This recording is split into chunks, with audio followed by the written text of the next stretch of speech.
శ్రీవిష్ణుచిత్తకులనందనకల్పవల్లీం శ్రీరంగరాజహరిచందనయోగదృశ్యాం సాక్షాత్ క్షమాం కరుణయా కమలామివాన్యాం గోదామనన్యశరణశరణం ప్రపద్యే.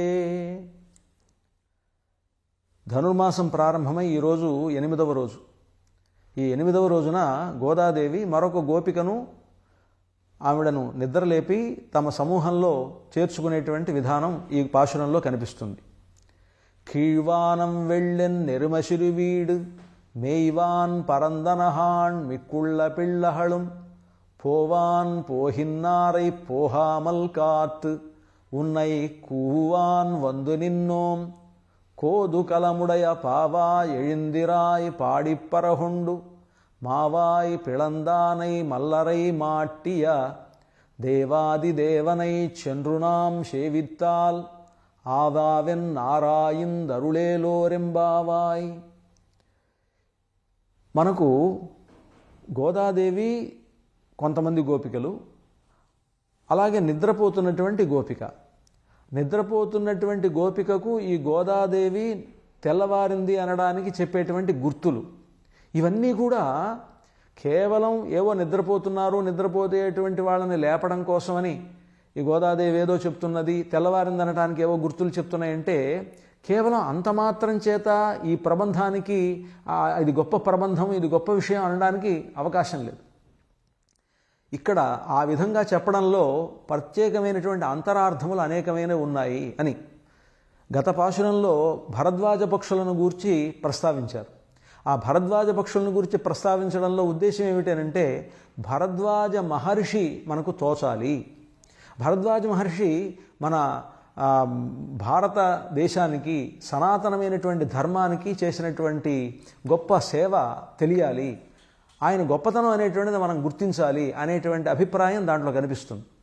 అదేవిధంగా ఈరోజు పాశురంలో ఇంకో కొత్త విషయం చెప్తున్నారనమాట. అంటే తెల్లవారిందనడానికి ఒక కొత్త గుర్తు చెప్తున్నారు. అదేమిటంటే కీழ்వానం వెళ్ళెండ్రు.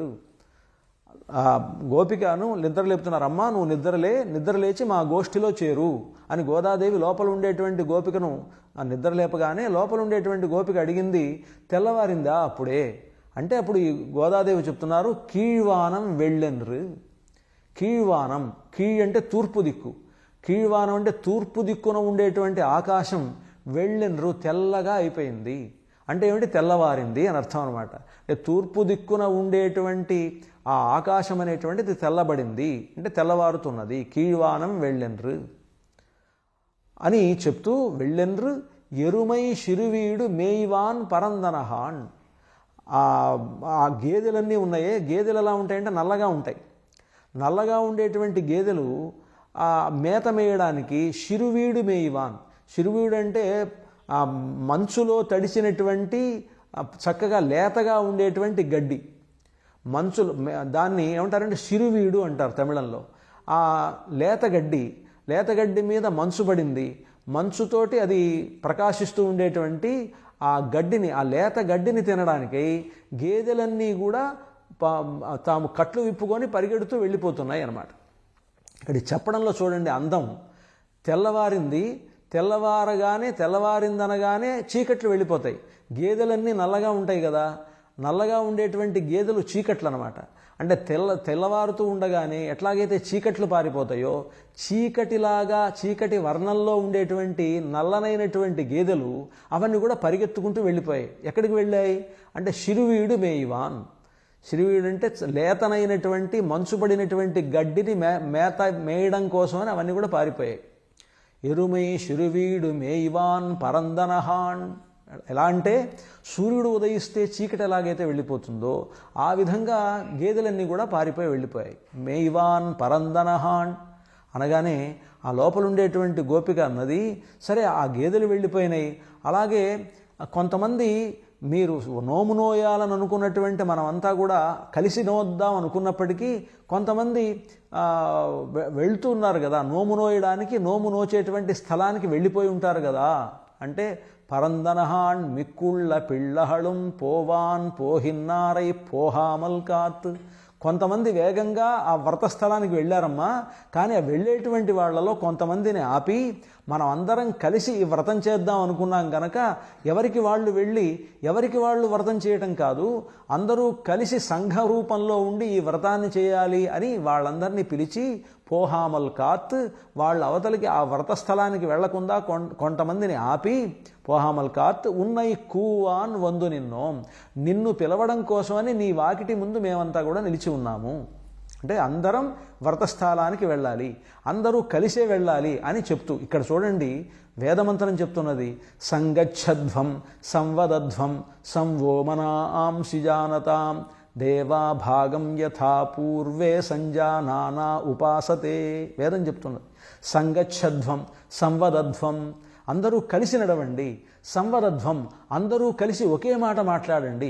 అంటే మన యొక్క సంగచ్చధ్వం అంటే కలిసి నడవడం అంటే అర్థం ఏమిటంటే కలిసి మన పనులు మనం చేసుకోవాలి, అందరం కలిసి ఉండాలి, అందరం ఒకే మాట మీద ఉండాలి అనేటువంటి ఒక గొప్ప సత్యాన్ని, వేదం చెప్పినటువంటి సత్యాన్ని గోదాదేవి ఈ గోపికలకు నిద్రలేపి తనతో కలుపుకోవడం అనేటువంటి ఒక ప్రక్రియ ద్వారా, అంటే ఇది ఒక నాటకీయమైనటువంటి ప్రక్రియ ద్వారా మనకు తెలియజేస్తున్నారన్నమాట గోదాదేవి.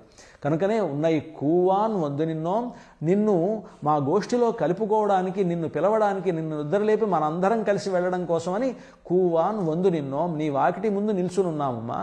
ఉన్నాయి కూవాన్ వందు కోదు కలముడయ పావాయ్ ఎഴുందిరాయ్. పావాయ్ అంటే బాలిక, గోపబాలిక, పావాయ్ అంటే గోపబాలిక, కోదుకలముడయాయ్ గొప్ప కుతూహలం కలిగినటువంటి దానా.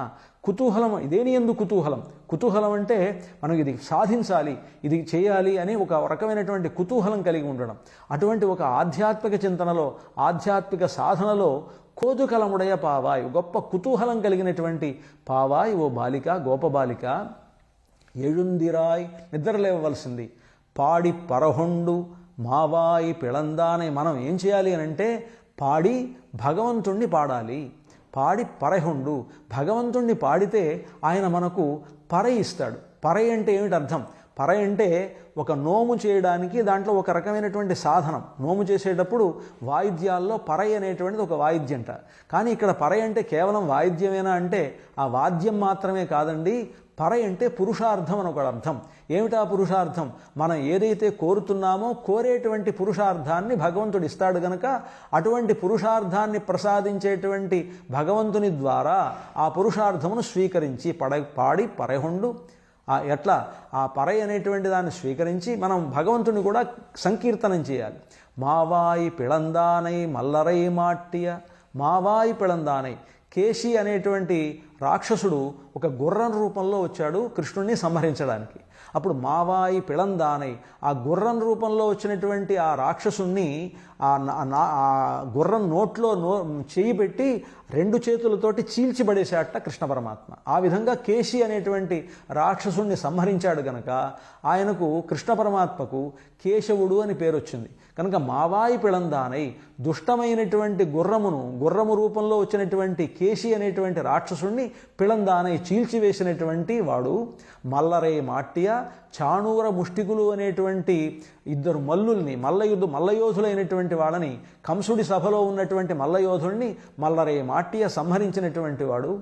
మావాయి పిళందానై మల్లరై మాట్టియ దేవాదిదేవనై. ఆయన ఎవరు అనంటే దేవాది దేవుడు, బ్రహ్మాది దేవతలకు కూడా దేవుడైనటువంటి వాడు కృష్ణ పరమాత్మ. అలాంటి దేవాది దేవనై ఆ దేవాది దేవుణ్ణి శండ్రునాం సేవిత్తాల్ ఆయన దగ్గరకే మనం వెళ్ళి ఆయన గనక సేవించినట్లయితే శండ్రునాం సేవిత్తాల్ ఆవావెన్రు ఆరాయిందరుల్. అయ్యో మీరే వచ్చారా, నేను రావలసి ఉండగా ఉపస్థేయై ఉపస్థిత. ఆనాడు ఋషుల దగ్గరికి భగవంతుడు వెళ్ళినప్పుడు ఆ ఋషులే ఆ భగవంతుడి దగ్గరికి వచ్చారట, రామచంద్రమూర్తి దగ్గరికి వచ్చారు. వచ్చి తమ యొక్క గూడంతా చెప్పుకుంటే రాముడు అన్నాడు, నేనే మీ దగ్గరికి వచ్చి మీ కష్టములు తీర్చవలసి ఉండగా మీరు నా దగ్గరికి రావడం ఏమిటి అని బాధపడ్డాడు ఆయన. అదేవిధంగా ఆవావిన్ రారాయింద్, అయ్యోయ్యో మీరు వచ్చారా అని మనకు కావలసినటువంటి అపేక్షితములను వాటిని విని ఆరాయిందరుల్ చక్కగా ఆయన మనకు అనుగ్రహిస్తాడు అని ఈ పాశురంలో గోదాదేవి లోపల ఉండేటువంటి గోపికను ఆ నిద్రలేపుతూ తమ గోష్ఠిలో చేర్చుకున్నది అనేటువంటి విషయం మనకు తెలుస్తూ ఉన్నది. స్వోచ్ఛిష్ట మాలికాబంధ గంధబంధుర జిష్ణవే విష్ణుచిత్త తనూజాయై గోదాయై నిత్యమంగళం.